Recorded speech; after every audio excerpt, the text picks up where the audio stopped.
Es un gusto saludarles, colegas. Espero se encuentren muy bien. En esta oportunidad, y como habíamos acordado, producto pues de la gentileza que ustedes tuvieron al permitirme que la clase del sábado anterior, no, sábado 28, no se pudo llevar a cabo, puesto que les comenté que venía de viaje y llegué pasada las 8 y tanto de la noche del día sábado. Entonces acordamos, o al menos la mayoría se inclinó por entregarle una clase pregrabada. Entonces a continuación le voy a entregar varios bloques de la entrevista, del tema referido a lo que estaba pendiente para ese día, que son las técnicas que nos permiten llevar a cabo o desarrollar entrevistas conductuales que sean de tipo afectiva en nuestro proceso de selección. ¿Okay? Voy a ir avanzando hacia directamente las preguntas. Sin embargo, antes de iniciar, recordarles, ¿verdad?, que una entrevista es un proceso que debe ser preparado con antelación. El entrevistador o el responsable del área de recursos humanos que vaya a llevar a cabo este proceso debe previamente haber realizado una tamización, es decir, haber preseleccionado cuáles son aquellos candidatos que se están postulando que tienen, digamos, una orientación hacia el puesto que se está tratando de cubrir, por un lado. Por otro lado, debe tener la delicadeza y la responsabilidad de poder leer y analizar muy bien en la síntesis curricular para que eso le dé pie entonces a formular una serie de preguntas, adicional a aquellas preguntas que ya están preelaboradas que son importantes para la organización. Recuerden también que podemos tener una entrevista preliminar, aquella entrevista en la cual los candidatos que producto de la tamización nos generan cierta afinidad con el cargo o el puesto que se está buscando, hacer unas preguntas claves como por ejemplo revisar y cotejar el perfil del aspirante hacia el puesto, revisar algunos aspectos como pretensiones salariales, validar situaciones como viajar, estar fuera de la ciudad, pernoctar, si eso afecta o no su núcleo familiar, eh, si tiene, digamos, algún impedimento físico, pero que no tiene relación con digámoslo así, con la actividad hipotética que a futuro va a mencionar. Eso pues no nos impediría darle continuidad en el proceso, ¿verdad? Que la persona tenga continuidad en el proceso. Estoy hablando de cosas, digamos, pequeñas, que producto de un accidente en el pasado, eh, tuvo problemas con la columna y pues camina con un bastón, pero eso no ha minimizado sus capacidades intelectuales, o que digamos que no puede realizar, ah, por decirlo de alguna manera, tiene algún impedimento, por ejemplo, con algún dedo, eh, perdió, digamos, parte de la audición de un oído, pero no es total, es parcial. Evidentemente eso nosotros no lo vamos a descubrir viéndolo, ¿no? Pero sí le hacemos claridad de las responsabilidades del cargo para que la persona, partiendo de la honestidad, nos diga, yo puedo hacer esto, pero tengo alguna condición. Alguna pregunta, una pregunta que yo hago buscando que sin hacérsela directamente me digan que tienen, es, yo les pregunto y les digo, ¿hay alguna información que tú nos quieras dar que no está en el currículo, que tú consideras que es importante, es valiosa para nosotros tomarla en cuenta en cuanto a la continuidad en el proceso de selección que estamos llevando a cabo? O sea, no le digo que tienes algún impedimento, nada, porque tal vez yo lo veo y yo no sé que tiene una pérdida parcial en un oído, ¿verdad? De la capacidad auditiva. Si no me lo dice, normalmente se someten a exámenes rutinarios, que eso sí se puede hacer y se puede detectar. Si se detecta y se identifica que no es, digamos, impedimento para trabajar, ya quedaría a criterio de la unidad de recursos humanos y posiblemente del gerente de línea de seguirlo considerando, puesto que no me dijo la verdad. O sea, ya eso es una situación muy particular. Pero no estamos hablando tampoco de que le vamos a preguntar directamente si tiene algún impedimento físico, porque se puede considerar una discriminación y lo menos que queremos en ese momento es crear controversia, ¿verdad? Pero Sí, haciendo esa pregunta, si me quieres comentar algo que no esté en el currículum, sería interesante. Y posteriormente, si todo avanza bien, pasamos a la entrevista conductual por competencia, que es la que vamos a tratar de estudiar en este espacio, ¿ok? Así que bueno, voy a comenzar a avanzar hacia donde quiero llegar, ¿ok?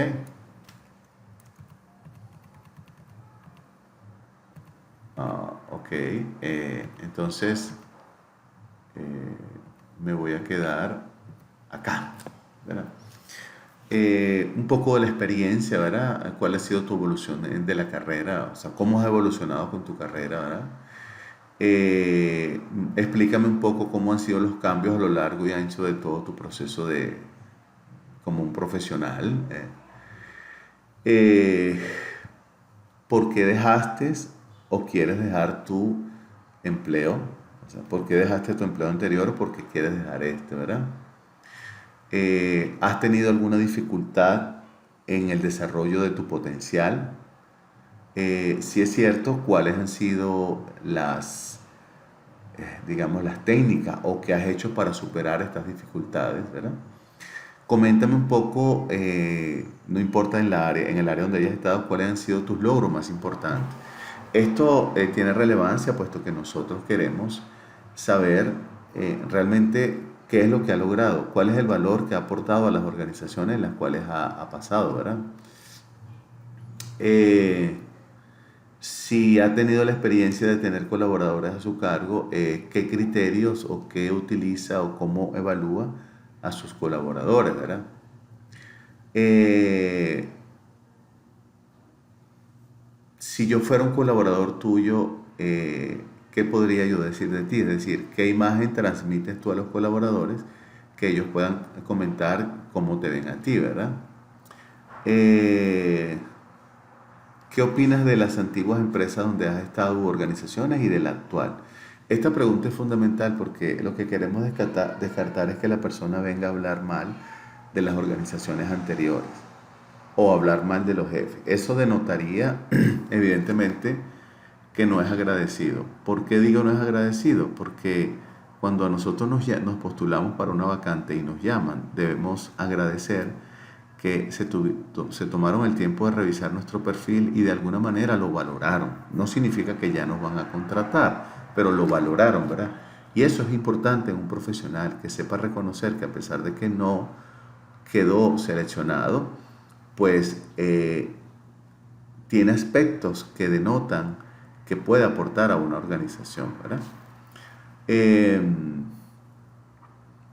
esta pregunta a continuación, ¿cuál sería o cómo sería el jefe ideal para ti? Es fundamental porque nosotros queremos ver hasta dónde pudiese manejar el tema de conocimientos, habilidades, actitudes, juicio y valores, ¿verdad? No estamos esperando que hable bonito del jefe. Lo que queremos saber es qué es,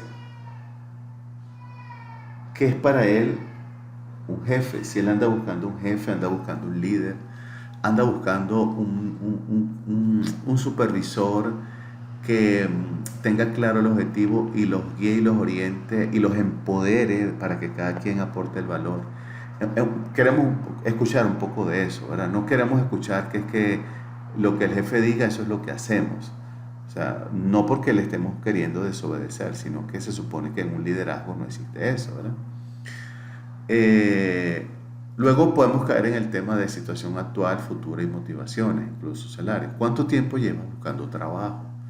Es una pregunta interesante porque yo puedo ver la última fecha en donde trabajó en el currículum y la comparo con la fecha actual. Debería haber cierta coincidencia, ¿verdad?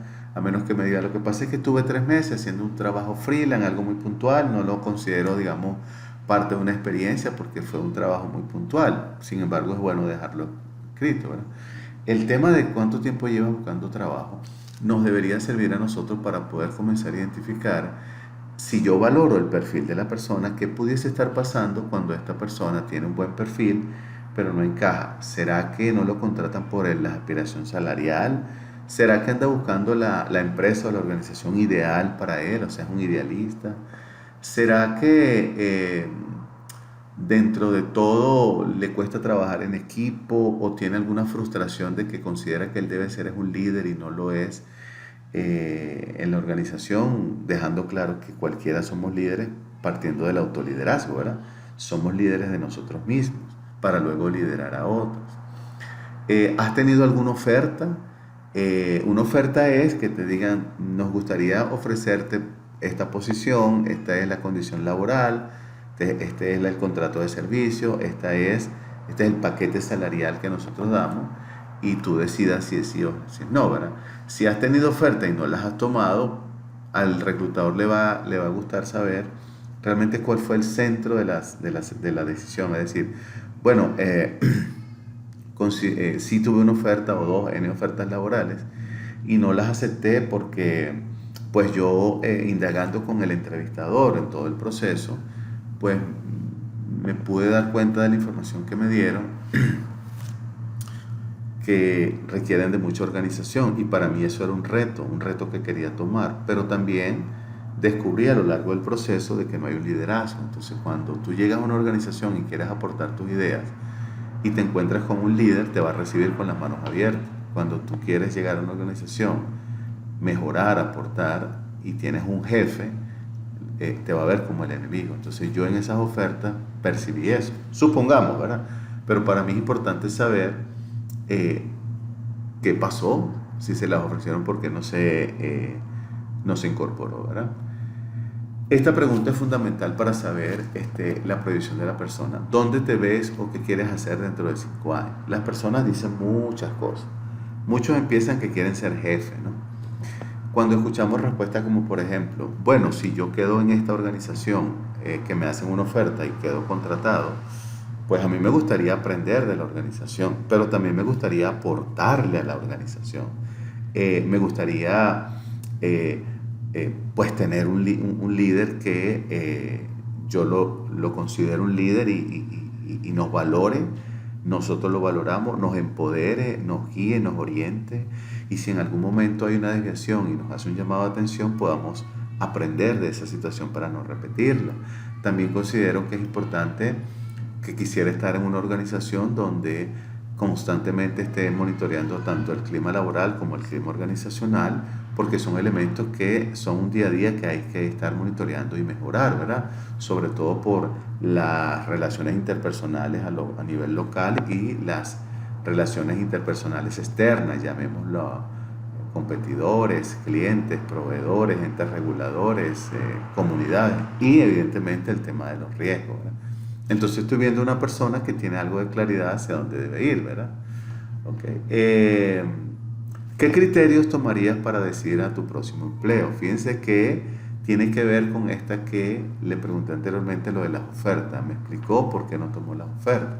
Entonces, hay personas que también se van, bueno, yo quisiera estar en una empresa que me pague más, ¿no? Mire, no es necesario hablar de salario en una entrevista porque se supone que nos van a pagar y se supone que aspiramos. Y antes de hablar de salario, a menos que la pregunta sea directamente sobre salario, nosotros tenemos que hablar de la relación de sinergia que hay entre empresa y trabajador. Entonces, se puede empezar, pues, indicando una de las variables que yo tomaría en cuenta para decidir mi próximo empleo es eh, la estabilidad de la organización, reconociendo que la estabilidad parte también de los trabajadores, eh, sus planes estratégicos, es decir, los planes estratégicos están orientados a crecer, desarrollarse, diversificarse, pero también eh, que haya una parte hacia el trabajador que es la que va a ayudar a complementar eso, ¿verdad? Como por ejemplo un plan de carrera, un plan de capacitación o desarrollo, un plan de jubilación, un plan eh, de pues crecimiento en función de tus resultados, eh, que haya políticas de que antes de traer a alguien de la calle se valore lo que está dentro. O sea, esas son para mí variables que yo tomaría en cuenta. Porque si queremos contratar a alguien para que pues se dedique un tiempo, yo tengo que no solamente darle, sino conocer cuáles son aquellos aspectos fundamentales que cualquier trabajador valoraría y antes de irse a la competencia por una cantidad X, valora lo que tenemos aquí adentro, ¿verdad? Eh, la pregunta siguiente dice, ¿por qué quieres trabajar con nosotros? Esta pregunta es distinta a esta que voy a mencionar que no debe hacerse. Ustedes como reclutadores, si en algún momento ejercen este rol, o entrevistadores, o están con otro equipo en este proceso de reclutamiento, yo les recomiendo que no hagan esta pregunta porque es una pregunta que está como a mi juicio, ¿ok? A juicio de Roberto López, un poco fuera de contexto. Ejemplo, ¿por qué crees tú, X persona, por qué cree usted o por qué crees tú que te debemos contratar a ti? O sea, es una pregunta arrogante a mi juicio. Es una pregunta que no le crea una atmósfera de confianza y de equilibrio al colaborador. Es distinto cuando tú le dices, ¿verdad? ¿Por qué, por qué quieres trabajar con nosotros? ¿O qué te llama la atención de nuestra organización? Por eso uno también pregunta, ¿qué conoces de nosotros tal cosa? ¿Y qué cosas adicionales te ha llamado la atención? ¿Qué te motivó a postularte y querer trabajar con nosotros? Eso tiene varias aristas. Una de las cosas que yo quiero saber es si se tomó el tiempo de indagar un poquito sobre nosotros. Porque tal vez somos una organización tan grande que estamos a la vista de todo, ¿verdad? Nuestros programas de comunicación exterior o externa, pues sabemos. Es como que ustedes digan, ¿quién es Grupo Selecto aquí? Ustedes saben. ¿Quién es Grupo Q? ¿Quién es La Constancia? Por ejemplo, ¿quién es Grupo Freum? O sea, son empresas que están a la vista, pero de repente no estamos tan a la vista, entonces yo quiero saber si se tomó el tiempo de revisar un poco acerca de nosotros, número uno. Número dos, este, una de las respuestas que espera el reclutador es que le hables un poco acerca de qué quieres aportar antes de decir que quiero recibir. Entonces, una respuesta que uno trata de encontrar en el aspirante, en el postulante es, bueno, una de las cosas por las cuales a mí me llama la atención trabajar en esta organización es porque tenga o no tenga alguna referencia, ¿verdad?, en la calle de alguien, eh, porque ustedes, pues creo que practican un programa de responsabilidad social empresarial. Yo lo revisé y ustedes tienen un programa que hace esto, esto y esto. Y para mí, una empresa que practica la responsabilidad social empresarial no solamente es ética, sino que le está devolviendo a las sociedades, a la comunidad, parte de lo que le ha permitido ganar. Entonces, creo yo que una directiva que apoye esto es una directiva que piensa en los trabajadores. Entonces, eso sería una parte. Otra parte por la que yo quisiera trabajar acá es porque, pues considero que por la estructura que se ve en ustedes, hay oportunidades de desarrollo. Fíjense que, bueno, una cosa es, hay oportunidades de ascender y otra cosa es oportunidades de desarrollo. Cuando hablamos de oportunidades de desarrollo es que pudiese estar asociado a a un plan de capacitación o desarrollo, un plan de carrera, un plan de sucesión, un plan de jubilación. Entonces, lo que estamos diciendo aquí, yo quisiera, una de las cosas que me llama la atención es tener la oportunidad de desarrollarme en esta organización y aportar mayor valor al logro de los objetivos institucionales eh, en la medida que mis capacidades así lo permitan de acuerdo a mi cargo, ¿verdad? Entonces estaríamos en presencia de una persona que está consciente de que así como puede recibir, también tiene que dar, ¿ok?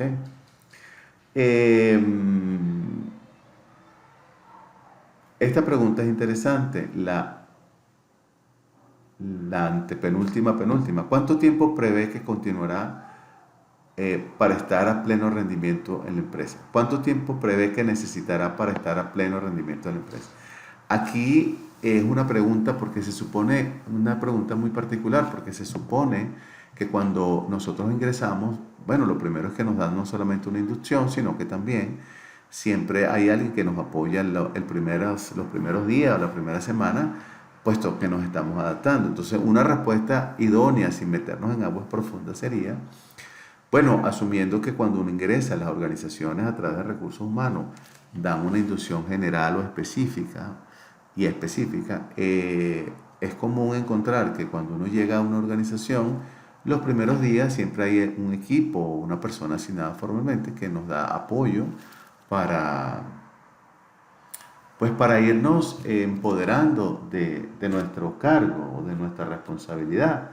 Entonces, yo considero que dependiendo pues de la planificación que tenga, del manejo de la información que me den, de la claridad en los procesos, yo considero que tal vez por la complejidad del cargo que voy a ocupar, tal vez 2 semanas, 3 semanas, ya yo puedo estar completamente empoderado. Sin embargo, otra respuesta que uno esperaría escuchar es el supervisor o el gerente, creo que es una actividad natural que esté monitoreando para pues estar alerta de que no se haya escapado nada. Y por eso es que normalmente le asignan a uno una persona que lo va a acompañar o que está allí alerta para aclararle dudas. ¿Ok? Em, Fíjense que la penúltima pregunta es la que les digo que no debe hacerse. ¿Por qué deberíamos inclinarnos por usted? Esa pregunta se la dejé ahí para recordársela, pero no se debería hacer. Y la del salario deseado, o sea, ¿qué salario o qué aspiración salarial tiene usted? La idea es que nosotros podamos comparar si está por encima, igual o por debajo de nuestro rango. Si está por debajo o igual, no debería haber problema, pero si está por encima, pero ese por encima es muy significativo, entonces, eh, pues decirle que está muy, muy por encima y que realmente no está en nuestras manos hacer una contraoferta, ¿no? Eh, Aunque esta pregunta normalmente, como les decía, la cerramos ya listo en la entrevista preliminar, ¿ok? Ok, entonces con esto cierro el primer bloque de las preguntas, ¿verdad? Tanto de experiencia como de situación actual, futura y motivaciones y salario. A continuación les voy a presentar la segunda cápsula, ¿ok? Con permiso.